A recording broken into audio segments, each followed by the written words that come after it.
So this is just me. I'm trying out some PlayStation 1 games. I downloaded a whole library of them. I wanted to stay away from the big ones like Resident Evil, Parasite Eve. We've all seen these. We know what they are. So I tried a few of them out. And long story short, I couldn't get past the first or second stage with some of these. Some of them I couldn't even get through the tutorial.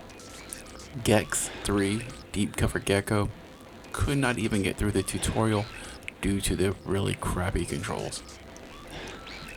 So then I finally settled on something called Nuclear Strike. And the reason why I chose Nuclear Strike is because I remember Desert Strike and Urban Strike from Sega Genesis days in the early 90s. So I thought I would try this one out. And it's actually not bad. It's got full motion video, which was groundbreaking at the time. Actual movie clips and voice acting. CD quality sound. But yeah, it's just one of those games where you fly around a helicopter blowing shit up. And it's kind of fun. It did take me about 5 minutes to get through the start menu because I couldn't figure out how to get past the start menu. But once I did that, the game actually opened up and there's a lot to do and a lot to be done.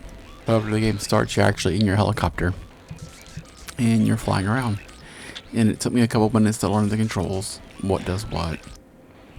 And the map is actually somewhat big. I mean, for an old game like this that looks as bad as it looks, the map itself is actually quite big. And for some reason, there's actually a human being on the ground trying to shoot down a helicopter. And I love how they have like little straw hats. It reminds me of Tropic Thunder so much. But once I blow up this boat and get past this part, we'll keep going. We'll see what happens. When you bring up the map like this, I didn't know it. But each of these sections at the top, as you highlight them and make them turn green, you can actually hit the up and down buttons, and it will actually cycle through that particular piece of information. So it'll show you like all the mission objectives. To the right of that, it'll show you all the enemy types, all the assets, just by highlighting it and hitting up and down. And it took me a minute to realize that, because as you play this game and the missions go on, obviously you run out of ammo, you run out of armor, and you will run out of fuel. So as you fly around, you actually have this like little winch that will come down from your helicopter and pick supplies up off the ground.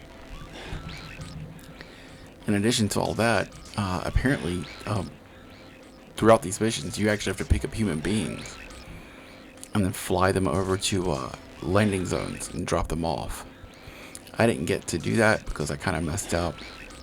And in fact, I even kind of blew up something I wasn't supposed to blow up because there's really no like good indicator of what's friendly and what's not. So I blew something up I shouldn't have, and I had to return to base. But yeah, smoke pit disabled. That's part 1. There's 3 of the smoke pits that you have to blow up. I do it, and then you have to go help Rebel. She's blowing stuff up on her own, and you have to like kind of help her do it. And then you fly escort for her.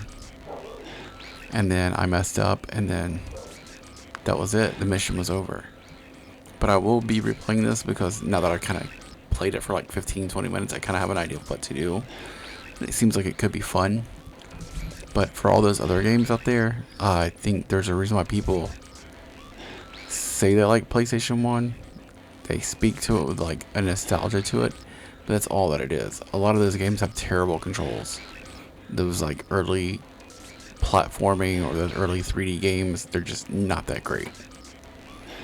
Some of them are wonderful, and that's why they stick with you. Others are crap, and there's a lot of crap games. But this is Nuclear Strike. It's one of the least bad games I've played so far tonight, and I just wanted to share it with you.